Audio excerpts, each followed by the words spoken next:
네, 할렐루야. 네, 오늘 웨스트민스터 신앙법에서 19장 하나님의 율법, 우리 지난 시간에 배웠던 내용들 잠깐 한번 살펴보고 넘어가도록 하겠습니다. 행위의 언약으로 주신 율법의 조건은 완전 무결하게 지켜 행하는 것이었습니다. 그렇게 하면 생명을 얻고 지키지 못하면 사망을 갖게 된다라고 말씀하셨지만, 참 우리 인간이 연약하고 부족하고 죄악되기에 어느 누구도 이 행위 언약으로 구원받을 수 있는 사람은 없습니다. 그렇게 말씀이 육신이 되어 예수님께서 이 땅 가운데 오셨고 우리를 대신하여 십자가 죽음을 감당하시고 또 약속대로 3일 만에 부활하심으로 구원을 이루셔서 누구든지 예수님을 믿음으로 구원받는 은혜의 언약이 우리 가운데 주어진 줄 믿습니다. 하지만 그럼에도 불구하고 이 율법의 규례는 여전히 우리가 지켜야 할 중요한 신앙의 규범이자 가르침으로 우리에게 주어져 있습니다. 그중에서 가장 핵심이 무엇이겠습니까? 바로 십계명의 말씀입니다.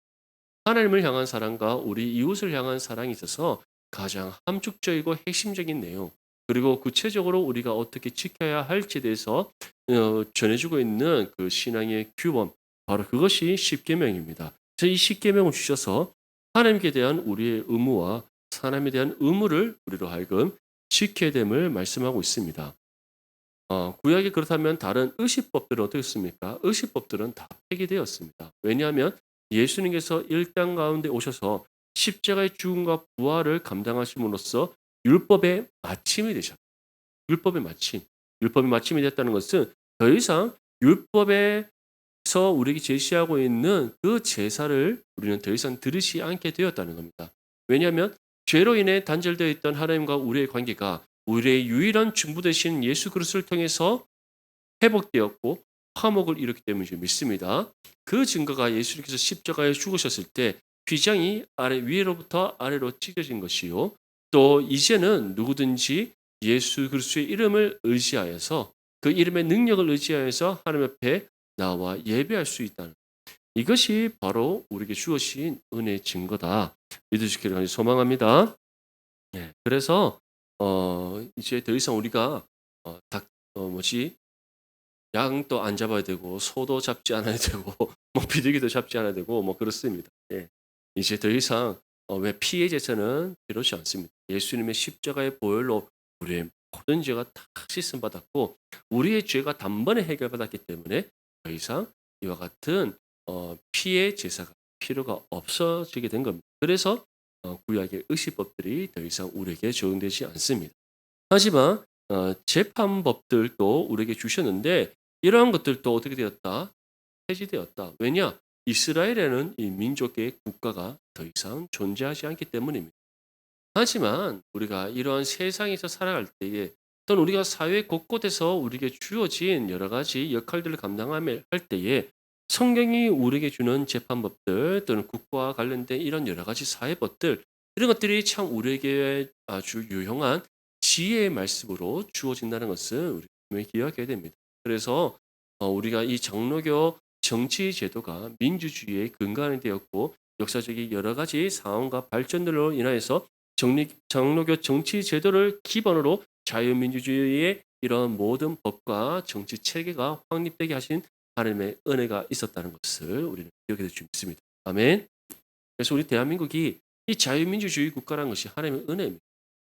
만약 6.25 전쟁 때 맞죠. 우리 요번에 중고등부 학생들 수련회 저기 풍기에 있는 동양대에 우리가 수련회를 하기 때문에 데려다 주는데 지나가는 길에 우리가 이제 저 다부동을 다 넘어가지 않습니까? 다부동 터널. 지나갈 때마다 차가 막히는. 희한하죠, 거기는. 지나갈 때마다 다부동 터널은 항상 막히는데 우리가 지나가면서 보면 산세가 엄청 험준하지 않습니까? 만약에 6.25 전투 때 우리가 전쟁 때 거기 다부동을 우리가 사수하지 못했으면 어떻게 됐겠습니까? 우리 대한민국은 자유민주주의 국가가 아닌 겁니다. 끝이 난 겁니다.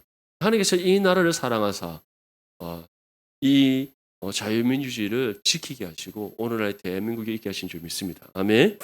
그래서 우리가 말씀을 읽으면 참 여러 가지 하나님께서 삶 가운데 주시는 지혜를 주시고 또 이 말씀이 우리에게 주시는 여러 가지 또 말씀의 규례와 법들이 우리가 이 살아가는 삶의 삶 속에서 우리가 몸담고 있는 이 사회 속에서 유용한 지혜의 말씀으로 주신다는 것을 우리가 경험하게 될 줄 믿습니다. 그래서 언제나 말씀을 주시는 이 여러 가지 지혜들 또는 말씀이 담고 있는 이 법과 법칙들 이것을 우리의 삶에 잘 적용하여서 또 세상을 널리 이롭게 하는 믿음의 사람들이 될 수 있기를 축복합니다. 예, 오늘 이어지는 말씀 한번 살펴보겠습니다. 5항의 1번입니다. 십계명은 신자에게만 필요한가요? 자, 5항의 첫 번째 줄을 보면 불신자들에게도 영원히 순종해야 할 의무를 요구한다. 다시 말해 이 십계명은 믿음의 성도들에게만 주어진 것이 아니라 세상에 존재하는 모든 사람에게 주어진 의무인데 왜 이것을 불신자들은 지키지 않습니까? 첫 번째 이유는 그들에게 믿음이 없기 때문에 하나님을 알지 못하기 그들은 지키지 않는 겁니다. 두 번째는 죄 가운데 갇혀 있기에 이들은 이것을 지켜야 될 필요성을 알지 못하기에 지키지 않는 겁니다. 그래서 로마서 13장 10절 말씀 보면 사랑은 이웃에게 악을 행하지 아니하나니 그러므로 사랑은 율법의 완성이니라. 이처럼 하나님께서 이 세상을 사랑하사 독생자를 주셨고 또한 하나님께서 이 세상을 향한 그 은혜와 사랑 가운데 믿음의 성도들뿐만 아니라 하나님 창조하신 모든 피조물에게 동일한 일반 은총의 은혜의 섭리를 주십니다.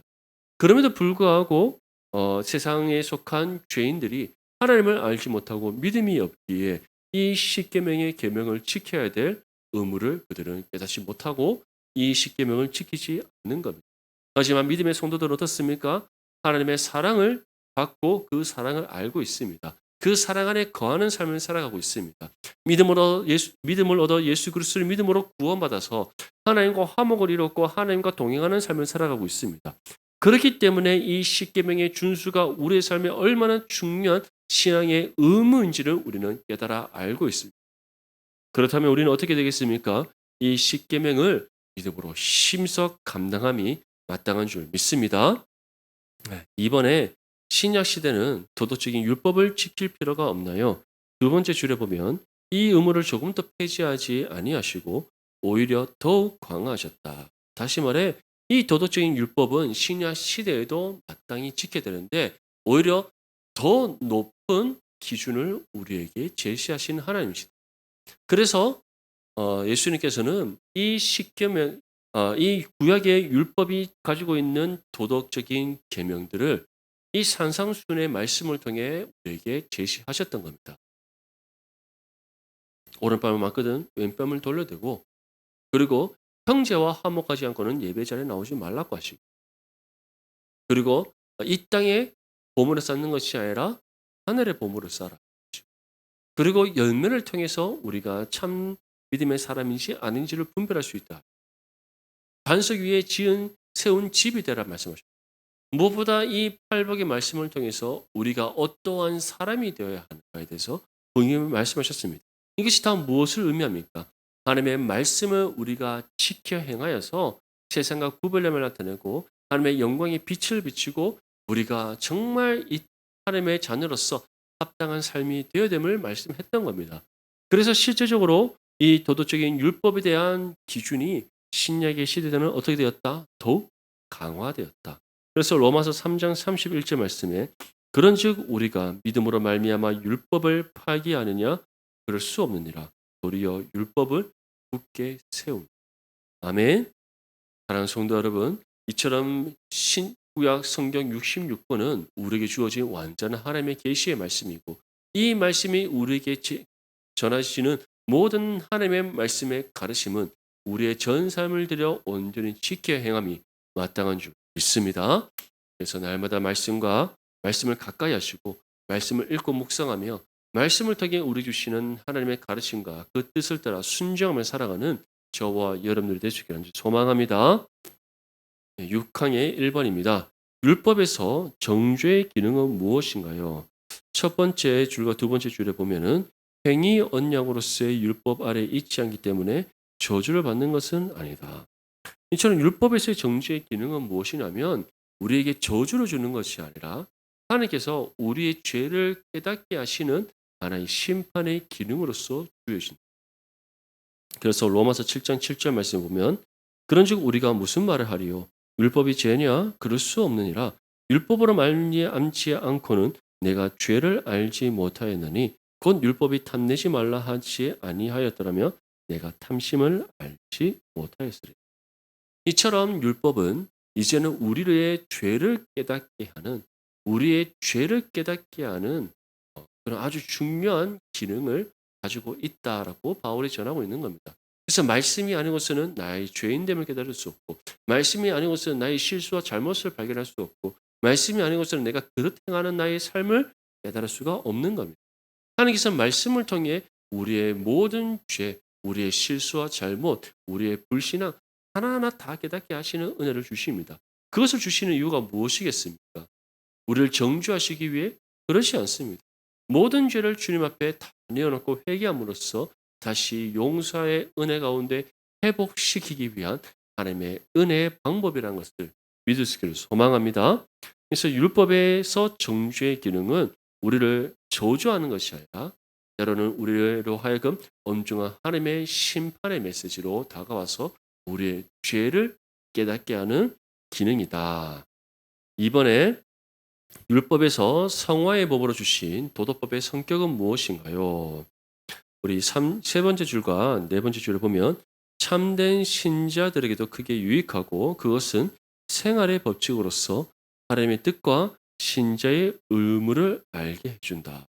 그래서 율법에서 성화의 법으로 주신 도덕법의 성격은 우리가 이 땅 가운데 하나님 앞에 어떠한 신앙의 삶을 살아가야 하는가에 대한 신앙의 의무를 알게 해준다는 것. 그 신앙의 의무가 무엇이겠습니까? 말씀의 뜻대로 살아가는 신앙의 의무입니다.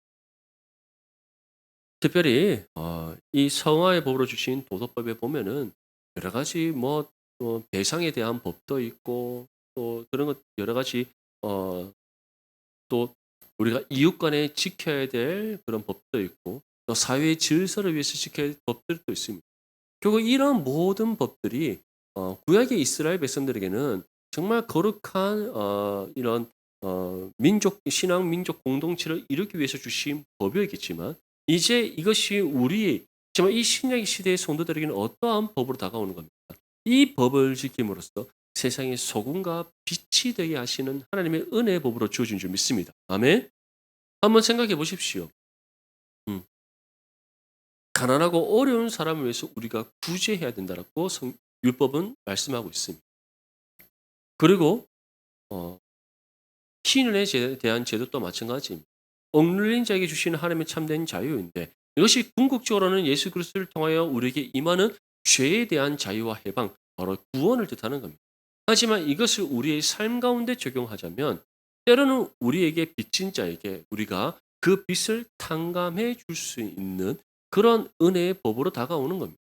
근데 한번 생각해 보십시오. 우리 한뭐 만 원, 2만 원 꾸준 거 맞죠? 뭐 크게 10만 원 정도 꾸준 거 만약에 날름 먹고 도망갔다? 땅끝까지 쫓아가서 받아낼 수도 있겠지만 불쌍한 사람 도와줬다 생각하고 안 받을 수 있습니다. 맞죠? 할렐루야. 우리 내당 중복의 성도님 정도면 그 정도의 넉넉한 마치 인심은 다 갖고 있습니다. 그런데 이 10만 원이 20만 원이 되었다 생각해 보십시오. 30만 원이 되었다 생각해 보십시오. 100만 원 됐다 한번 생각해 보십시오. 어떻습니까? 와, 걸리기만 해봐라. 맞죠? 걸리기만. 내 손에 잡히기만 해봐라. 머리털 하나 남겨놓지 않고 내가 다 뽑아낼 것이다. 이런 마음 들지 않습니까? 맞죠? 근데 성경은 어떻게 알아? 그에게 없이 해줄 수 있는 마음 가져야 돼. 우리에게 말씀하지 않습니다. 그것이 바로 우리가 이 도덕법의 성격, 성화의 법으로 주신 도덕법의 성격, 우리가 마땅히 지켜서 세상이 감당할 수 없는 일들을 그리스도의 사랑으로 감당해야 된다는 것을 우리에게 알려준다는 겁니다. 그래서 로마서 7장 12절 말씀에 이로 보건대 율법은 거룩하고 계명도 거룩하고 의로우며 선하도. 그래서 누군가가 예수님께서 이렇게 말씀하셨지 않습니까? 누군가가 너에게 겉옷을 달라는데 어떻게 알아? 속옷까지 주어라. 누군가 너한테 오리를 가져간다면 심리까지도 주어라.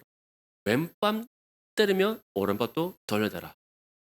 실천할 수 있기를 소망합니다. 특별히 예수님 시대 때 오리를 가져간다는 것은 나보다 높은 지위에 있거나 나보다 힘이 강한 사람이 부당한 권력을 가지고 억지로 나를 오리로 끌고 가는 것을 뜻하는 겁니다. 부당한 권력 행사를 하는 겁니다. 어떻게 알아? 그 뭐 청원 게시판에 올리는 것이 아니라 심리까지 가져라는 겁니다. 심리까지. 넉넉하게 그것을 우리가 오히려 사랑으로 우리가 헌신함으로써 사랑으로 갚아주라는 거예요. 누군가가 나에게 겉옷을 가지고자 한다. 이것은 누군가가 나의 것을 힘으로 빼앗는 거, 속여서 빼앗는 거, 부당하게 나의 것을 남의 것을 탐하는 그런 사람들이 있다는 겁니다. 그래서 빼앗길 수 있습니다. 맞죠? 도둑질 당할 수도 있고 또는 힘에 의해서 빼앗길 수도 있습니다. 그러면 우리 어떻게 하겠습니까? 맞죠? 고진감래라고 해서 막 쓴 쑥을 입에 막 품고 뭐 내가 복수의 칼날 가는 것이 아니라 어떻게 알아? 속옷까지 주어라. 그 사람이 원하는 것 이상으로 우리가 줄 수 있어. 그것이 주님께서 우리에게 주신 이 도덕법의 가르침이었습니다. 사랑하는 성도 여러분, 이러한 주님의 말씀을 믿음으로 온전히 감당하여서 우리가 감당해야 될 신자의 의무를 세상 사람들에게 알리고 이를 통해 하나님 앞에 선한 은혜의 통로로서 쓰임받을 수 있기를 간절히 소망합니다. 사망의 3번에 신자들이 율법의 의무를 지키는 것은 구원받기 위함인가요? 아니면 신자이기 때문에 감사의 열매로 지키는 것인가요? 6항의 마지막 줄에 보면 율법이 선을 격려하고 악을 금하고 있기 때문에 사람이 선을 행하고 악을 피한다고 해서 이것이 은혜 아래 있지 않고 율법 아래 있다는 증거가 되지는 않는다. 다시 말해 이것은 율법 신자들이 율법을 의무로 지키는 것이 구원받기 위한 것이 아니라 이미 구원을 받은 신자들이 하나님 주신 은혜에 감사함으로 지키는 것이다. 믿으시길 소망합니다. 그래서 베드로전서 3장 9절 말씀에 악을 악으로 욕을 욕으로 갚지 말고 도리어 복을 빌라. 이를 위하여 너희가 부르심을 받았으니 이는 복을 이어받게 하려 하심이라. 아멘. 이처럼 우리가 율법의 의무를 지키는 것은 구원받기 위함이 아닙니다. 왜냐하면 우리는 구원받은 하나님의 자녀이지만 여전히 연약한 육신의 몸을 입고 있기 때문에 이 말씀의 계명을 온전히 지켜 행하지 못할 때가 있기 때문입니다. 실수할 때 있고 잘못 행할 때가 있고 그릇 행하여 각기 제 길로 갈 때도 있습니다. 그래서 웨스트민스터 신앙고백서는 이것을 우리가 온전히 지켜 행하지 못했다고 해서 구원이 취소되거나 그렇지 않다는 거예요. 구원과 상관이 없다. 하지만 구원받은 하나님의 자녀로서 이 구원의 은혜에 비친 하나님의 자녀로서 우리가 이 말씀의 계명을 지켜 행함이 마땅하다. 그래서 신자이기 때문에 감사의 열매로 지키는 것이다. 이 사실을 기억하여 주님께서 우리에게 주신 이 은혜에 합당하게 말씀의 뜻을 온전히 지켜 행하는 저와 여러분들의 삶이 되시기를 축복합니다. 7항의 1번입니다. 율법의 의무는 복음과 대립이 되나요? 첫 번째 줄에 보면 오히려 복음과 잘 조화를 이룬다. 왜냐? 율법의 성취가 복음이기 때문에. 아멘? 구분되는 것이 아니라 분리되는 것이 아니라 율법의 성취가 복음입니다. 왜냐하면 이 율법을 성취하셔서 율법의 마침이 되시고 주님께서 이 땅 가운데 오셨고 십자가의 죽음과 부활을 이루셨기 때문입니다. 아멘. 그래서 갈라디아서 3장 21절 말씀에 그러면 율법이 하나님의 약속들과 반대되는 것이냐? 결코 그럴 수 없느니라. 만일 능히 살게 하는 율법을 주셨더라면 그가 반드시 율법으로 말미암았으리라. 그래서 율법이 하나님의 약속들과 반대되지가 않습니다. 반대되지 않고 오히려 이 율법이 그리스도로 인하여 예수님으로 인하여 성취되어서 이제는 이 율법이 우리에게 1.1도 틀림없이 온전히 지켜 행하여 구원에 이르게 하는 그러한 법이 아니라 이제 구원받은 하나님의 자녀들이 구원받은 구원의 은혜에 합당하게 살아가는 지침과 계명으로서 주어진 은혜의 법이라는 것을 우리에게 말씀하고 있는 겁니다. 그래서 우리가 이 법을 지켜 행할 때는 하나님께서 착하고 충성된 자라 칭찬하시지만 롯처럼 그릇 행할 때는 오늘 우리가 말씀 살펴보듯이 심판을 받게 되는 겁니다. 아멘. 우리 성도님들은 롯처럼 주님 하나님께서 뭐 지금 임박한 심판의 진노가 다가오고 있음을 말씀하고 있음에도 불구하고 보여줌에도 불구하고 어리석고 미련하여 깨닫지 못하여서 계속 소돔에 머물러 있는 것이 아니라 언제나 영적으로 깨어있고 하나님 앞에 민감하게 반응하여서 주의 말씀의 법을 온전히 지켜가는 거룩한 믿음의 삶이 되시기를 축복합니다. 네, 이번에 도덕적인 율법을 지킬 힘은 어디서 오나요? 우리 7항의 마지막 줄을 한번 읽어봅시다. 시작. 자유롭고 기쁘게 행하도록 이끌어 주신다. 아멘. 누가 자유롭고 기쁘게 행하도록 이끌어 주십니까? 그 위에 줄을 보면 그리스도의 영이 자유롭고 기쁘게 행하도록 이끌어 주신다. 우리가 웨스트민스터 신앙고백서를 통해 성령에 대해서 함께 배웠듯이 우리 안에 임하신 성령, 한번 임하신 그 성령, 구원받은 성도들에게 임하신 그 성령은 결코 우리를 떠나지 않는다는 것을 믿으시기를 소망합니다. 우리는 때로 성령을 의식하지 못한 채 살아갈 수가 있습니다. 우리 안에 계신 성령이시도 불구하고 눈에 보이지 않는 성령이시기에 또 우리에게 맨날 말을 걸어주시는 성령이 아니시기 때문에 우리가 그것을 의식하지 못한 바쁜 일상 가운데 살아갈 때가 있습니다. 하지만 그 바쁜 일상 가운데 우리는 연약하고 부족하여 성령을 의식하지 못하고 살아갈더라도 그러한 우리와 함께 하시고 우리의 삶을 굽어 살피시는 성령이심을 믿으시기를 소망합니다. 근데 그러한 성령께서 우리로 하여금 어떻게 하신다? 자유롭고 기쁘게 하나님의 말씀의 법을 지켜 행하도록 우리를 이끄시는 은혜를 베풀어 주신다. 믿으시기를 바랍니다. 그래서 에스겔서 36장 27절 말씀에 또 내 영을 너희 속에 두어 너희로 내 율례를 행하게 하리니 너희가 내 규례를 지켜 행할지라. 이처럼 우리 안에 계시는 성령께서 우리로 하여금 하나님의 말씀의 법을 온전히 지켜 행할 수 있도록 능력을 주시고 도움의 손길로 함께 주십니다. 또한 하나님의 말씀의 뜻을 바르게 분별하게 깨달을 수 있도록 지혜를 주십니다. 그래서 성령의 함께 하심의 은혜가 없이는 어느 누구도 말씀을 지켜갈 수가 없는 겁니다. 사랑하는 성도 여러분, 오늘 이처럼 우리가 하나님의 율법을 두 번째 시간으로 함께 배웠습니다. 이 십계명은 모든 피조물에게 주어진, 특별히 하나님의 형상대로 지음받은 모든 인간에게 주어진 중요한 말씀의 법이지만 믿음이 없는 죄인들은 이 계명을 알지 못할 뿐만 아니라 이 계명을 지키고자 하는 마음도 없기 때문에 지키지 않지만 구원받은 믿음의 성도는 이 계명을 알고 있고 이 계명의 중요성을 우리는 또 알기에 이 말씀의 법을 지켜 행해야 될 줄 믿습니다. 그리고 이 말씀을 우리가 온전히 지켜 행할 때 어떠한 삶이 됩니까? 세상과 구별함을 나타내는 삶이 되고 세상을 널리 이롭게 하는 은혜의 통로로 쓰임받는 삶이 된다. 그리고 이러한 율법의 계명을 정말 하나님께서 우리 주신 은혜의 감사의 열매로 힘써 지킬 때에 우리를 통해 하나님의 뜻이 이 땅 가운데 이루어지는 은혜가 있는 줄 믿습니다. 무엇보다 우리가 이러한 믿음의 삶을 살아갈 수 있도록 우리 안에 임하셔서 함께하는 성령께서 늘 도와주시기에 성령을 의지함으로써 이 말씀의 법을 온전히 지켜 먼저는 하나님의 뜻을 이 땅 가운데 이루고 착하고 충성된 종이라 칭찬받는 저와 여러분들의 삶이 될 수 있기를 주님의 이름으로 축복합니다.